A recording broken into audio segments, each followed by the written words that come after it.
പെസഹ കാലം രണ്ടാം ഞായർ. ബുദ്ധമതസ്ഥാപകനായ ഗൗതമ ബുദ്ധന് മൗലൂക്യപുത്തൻ എന്നു പേരുള്ള ഒരു ശിഷ്യനുണ്ടായിരുന്നു. സ്വദേശ സംശയപ്രകൃതിക്കാരനായ മൗലൂക്യ ഒരിക്കൽ ശ്രീബുദ്ധനെ സമീപിച്ച് ചോദിച്ചു, ഗുരു, എനിക്കങ്ങയോട് ചില ചോദ്യങ്ങൾ ചോദിക്കാനുണ്ട്. സത്യത്തിൽ ദൈവം എന്നൊരു വ്യക്തി ജീവിച്ചിരിപ്പുണ്ടോ? ഈ ഭൂമിക്കപ്പുറം സ്വർഗം നരകം എന്നീ യാഥാർത്ഥ്യങ്ങളുണ്ടോ? മരണാനന്തരം മറ്റൊരു ജീവിതമുണ്ടോ? ഞാൻ ചോദിച്ച ഈ സംഗതികളെക്കുറിച്ച് അങ്ങേക്ക് അറിയാമെങ്കിൽ എന്നോട് പറയുക. എന്തെന്നാൽ ദൈവം ഉണ്ടെന്നും സ്വർഗവും നരകവും ഉണ്ടെന്നും മരണാനന്തരം മറ്റൊരു ജീവിതമുണ്ടെന്നും ഒക്കെ ചിന്തിച്ച് നമ്മൾ ഈ ഭൂമിയിൽ നല്ലൊരു ജീവിതം നയിക്കുകയും ഒടുവിൽ ഇതൊന്നുമില്ലെന്ന് വരികയും ചെയ്യുകയാണെങ്കിൽ എന്തൊരു വിഡ്ഢിത്തമായിരിക്കും നമുക്ക് സംഭവിക്കുക. അത്തരം ഒരു വിഡ്ഢിയാവാൻ ഞാൻ ഇഷ്ടപ്പെടുന്നില്ല.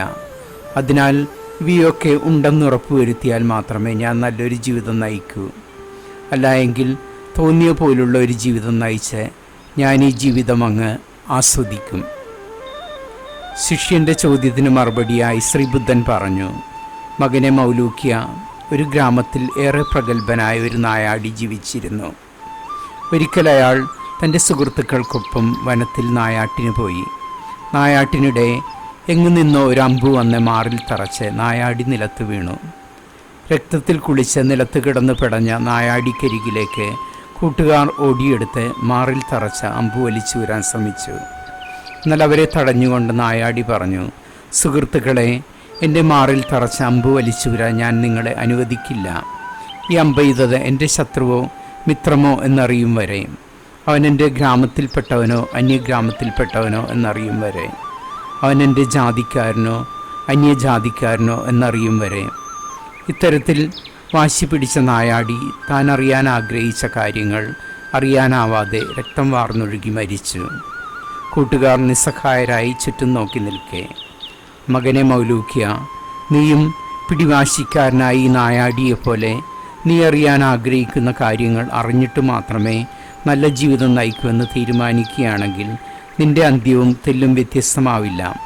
അതിനാൽ വാശി വെടിഞ്ഞ് ധാർമ്മികതയിൽ അധിഷ്ഠിതമായ നല്ലൊരു ജീവിതം നയിക്കുക. എങ്കിൽ ദൈവമുണ്ടെങ്കിൽ, സ്വർഗവും നരകവും ഉണ്ടെങ്കിൽ, മരണാനന്തരം മറ്റൊരു ജീവിതമുണ്ടെങ്കിൽ നിന്റെ നല്ല ജീവിതത്തിനനുസരിച്ച് നല്ലൊരു പ്രതിഫലം നിനക്ക് ലഭിക്കുക തന്നെ ചെയ്യും. ഇനി ഇവയൊന്നും ഇല്ല എങ്കിൽ തന്നെ അന്ന് നിനക്ക് ദുഃഖിക്കേണ്ടിയും വരില്ല. എന്തെന്നാൽ ദുഃഖിക്കാൻ അന്ന് നീ തന്നെ ഉണ്ടായിരിക്കേയില്ല. ഇന്നത്തെ സുവിശേഷത്തിൽ നമ്മൾ കാണുന്നത് ഉത്ഥിതനായ യേശുവിനെ നേരിൽ കണ്ട ശേഷം എൻ്റെ കർത്താവേ, എൻ്റെ ദൈവമേ എന്ന് പറഞ്ഞ് വിശ്വാസ പ്രഖ്യാപനം നടത്തുന്ന തോമാശ്ലീഹയാണ്. ഉയർത്തെഴുന്നേറ്റ യേശുനാഥൻ തൻ്റെ ശിഷ്യന്മാർക്ക് ദർശനമരുളി. എന്നാൽ അവസരത്തിൽ തോമാശ്ലീഹ കൂട്ടത്തിലുണ്ടായിരുന്നില്ല.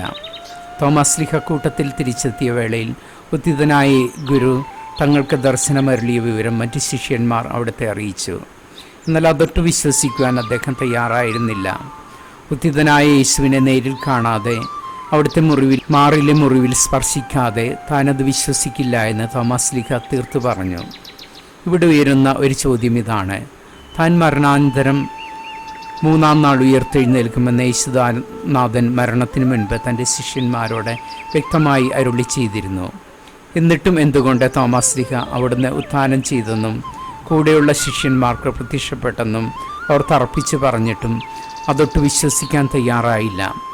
അതിനർത്ഥം കഥയിൽ പ്രത്യക്ഷപ്പെടുന്ന മൗലൂക്യപുത്തനെ പോലെ എന്തിനേയും സംശയദൃഷ്ടിയ നോക്കിക്കാണുന്ന ഒരു സ്വഭാവത്തിൻ്റെ ഉടമയായിരുന്നു തോമാശ്ലീഹ? ഒരിക്കലുമല്ല. അത് സുവിശേഷങ്ങളിലൂടെ കടന്നു പോകുമ്പോൾ നമുക്ക് വ്യക്തമായി മനസ്സിലാക്കാനാകും. യേശു ജീവിച്ചിരിക്കെ അവിടത്തോടൊപ്പം ഒരിക്കൽ മരിക്കാൻ സന്നദ്ധത പ്രകടിപ്പിച്ച് മുന്നോട്ട് വന്ന ആദ്യ അപ്പോസ്തലനായിരുന്നു തോമാശ്ലീഹ. ലാസർ മരണമടഞ്ഞ വേളയിൽ ബഥനിയിൽ ചെന്ന് ലാസറിനെ ഉയർപ്പിക്കാൻ യേശുനാഥൻ ആഗ്രഹിച്ചു. എന്നാൽ ആ സമയത്ത് ബഥനി ജെറുസലേമിനടുത്താകിയാലും ജെറുസലേമിലെ പുരോഹിത വൃന്ദം യേശുവിനെ വധിക്കാൻ പദ്ധതിയിട്ടിരുന്നതിനാലും യേശുവിനൊപ്പം ബഥനിയിലേക്ക് പോകാൻ ശിഷ്യന്മാർ ഭയന്നു. അവസരത്തിൽ നമുക്കും അവനൊപ്പം പോയി മരിക്കാമെന്ന് പറഞ്ഞ് മറ്റു ശിഷ്യന്മാർക്ക് പ്രചോദനം നൽകിയത് തോമാശ്ലീഹയായിരുന്നു. അങ്ങനെയുള്ള തോമാശ്ലീഹ എന്തുകൊണ്ടാണ് ഉത്ഥിതനായ യേശു തങ്ങൾക്ക് പ്രത്യക്ഷപ്പെട്ടുവെന്ന് മറ്റ് ശിഷ്യന്മാർ അറിയിച്ചപ്പോൾ അത് വിശ്വസിക്കാൻ കൂട്ടാക്കാതെ ഇരുന്നത്? അതിനു പിന്നിൽ പല യാഥാർത്ഥ്യങ്ങളും നമുക്ക് കണ്ടെത്താനാവും. യേശു മരിക്കുന്നതിന് മുൻപ് തൻ്റെ ശിഷ്യന്മാർക്ക് ശക്തമായൊരു താക്കീത് നൽകിയിരുന്നു. താൻ മരിച്ചു കഴിയുമ്പോൾ പലരും തൻ്റെ നാമത്തിൽ വരുമെന്നും അവരെ വിശ്വസിച്ച് അബദ്ധത്തിൽ ചെന്ന് ചാടരുത് എന്നുമായിരുന്നു ആ താക്കീത്. യേശു നൽകിയ ആ താക്കീത് തോമസ് ലീഹ തൻ്റെ ജീവിതത്തിൽ അക്ഷരാർത്ഥത്തിലെടുത്തു. അതിനാലാണ് യേശു ഉത്ഥാനം ചെയ്തു എന്ന വിവരം സഹശിഷ്യന്മാർ പറഞ്ഞറിഞ്ഞിട്ടും അവിടുത്തെ തിരുമുറിവിൽ സ്പർശിച്ച ശേഷമേ താൻ വിശ്വസിക്കുമെന്ന് തോമസ് ലീഹ ശാഠ്യം പിടിച്ചത്. അതിൽ നിന്ന് നാം മനസ്സിലാക്കേണ്ടത് തോമസ് ലീഹയുടെ ഈ ശാഠ്യത്തിന് പിന്നിൽ പോലും ഉണ്ടായിരുന്നത് അവിശ്വാസമല്ല, മറിച്ച് ഗുരുവിനോടുള്ള അളവറ്റ സ്നേഹവും വിശ്വസ്തതയുമായിരുന്നു. തോമസ് ലീഹയുടെ ഈ സംശയ പ്രകടനത്തിന് പിന്നിൽ മാനുഷികമായ ഒരു വശം കൂടെ നമുക്ക് നോക്കിക്കാണാനാവും. യേശു ജീവിച്ചിരിക്കെ മറ്റേതൊരു അപ്പോസ്തലനെയും പോലെ ഒരുപക്ഷെ അതിലുമുപരിയായി യേശുവിനെ സ്നേഹിച്ചിരുന്ന വ്യക്തിയായിരുന്നു തോമസ് ലീഹ. അവനോടൊപ്പം പോയി നമുക്കും മരിക്കാമെന്ന തോമസ് ലീഹയുടെ പ്രഖ്യാപനത്തിൽ അത് നമുക്ക് വ്യക്തമായി മനസ്സിലാക്കാനാവും. അങ്ങനെയുള്ള തോമസ് ലീഹയെ സംബന്ധിച്ചിടത്തോളം താൻ ഏറെ സ്നേഹിച്ചിരുന്ന ഗുരു മരണത്തിൽ നിന്ന് ഉയർത്തെഴുന്നേറ്റെങ്കിൽ, മറ്റ് ശിഷ്യന്മാർക്ക് പ്രത്യക്ഷപ്പെട്ടെങ്കിൽ അവിടുത്തെ നേരിൽ കാണാനും അവിടുത്തെ അനുഗ്രഹാശിസ്സുകൾ സ്വീകരിക്കാനുമുള്ള യോഗ്യത എന്തുകൊണ്ടുമുണ്ട്.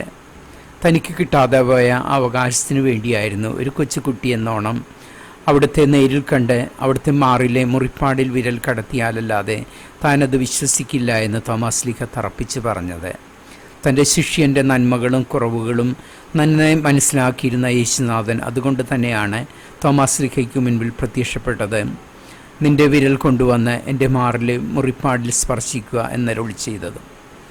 ഇന്ന് കാണുന്ന തോമസ് ലീഹയുടെ ഛായാചിത്രങ്ങളിൽ നമ്മൾ കാണുന്നത് യേശുവിൻ്റെ മാറിലെ മുറിപ്പാടിൽ വിരൽ കടത്തി നിൽക്കുന്ന തോമസ് ലീഹയെയാണ്. എന്നാൽ അത് സത്യത്തിൽ നിന്നിറക്കുന്ന ചിത്രമല്ല. എന്തെന്നാൽ സുവിശേഷങ്ങളിലൂടെ കടന്നു പോകുമ്പോൾ നമുക്ക് കാണാനാവുന്നത് നിന്റെ വിരൽ കൊണ്ടുവന്ന് എൻ്റെ മാറിലെ മുറിപ്പാടിൽ സ്പർശിക്കുക എന്ന് ഉത്തിതനായ യേശുനാഥൻ തോമസ് ലീഹയോട് ആവശ്യപ്പെട്ടെങ്കിലും അതിനു മുതിരാതെ എൻ്റെ കർത്താവേ, എൻ്റെ ദൈവമേ എന്ന് ഉച്ചത്തിൽ ഉദ്ഘോഷിച്ചുകൊണ്ട് വിശ്വാസപ്രഖ്യാപനം നടത്തുന്ന തോമസ് ലീഹയാണ്. അപ്പോസ്തലന്മാർക്കിടയിൽ യേശുനാഥനെ ആദ്യമായി പൂർണ്ണ ദൈവമായി അംഗീകരിച്ചത് ആരെന്ന് ചോദിച്ചാൽ അതും തോമസ് ലീഹയാണെന്ന് നമുക്ക് കാണാനാവും. ഒരിക്കൽ യേശുനാഥൻ തൻ്റെ ശിഷ്യന്മാരോടൊരു ചോദ്യം ചോദിച്ചു, ഞാൻ ആരാണെന്നാണ് നിങ്ങൾ പറയുന്നത്? അതിന് മറുപടിയായി പത്രോസ് ലീഹ പറഞ്ഞത്, നീ സജീവനായ ദൈവത്തിൻ്റെ പുത്രനായ മിശിഹായാണെന്നാണ്. ആ ഏറ്റുപറച്ചിലും യേശു പൂർണ്ണ ദൈവമാണെന്ന് വ്യക്തമാക്കുന്നില്ല. എന്നാൽ ഉത്തിതനായ യേശുവിനെ നേരിൽ കണ്ടയുടനെ, അവിടുത്തെ സ്വരം ശ്രവിച്ചയുടനെ എൻ്റെ കർത്താവേ, എൻ്റെ ദൈവമേ എന്ന് പറഞ്ഞ് തോമസ് ലീഹ അവിടുത്തെ പൂർണ്ണ ദൈവവും നാഥനുമായി അംഗീകരിക്കുകയായിരുന്നു.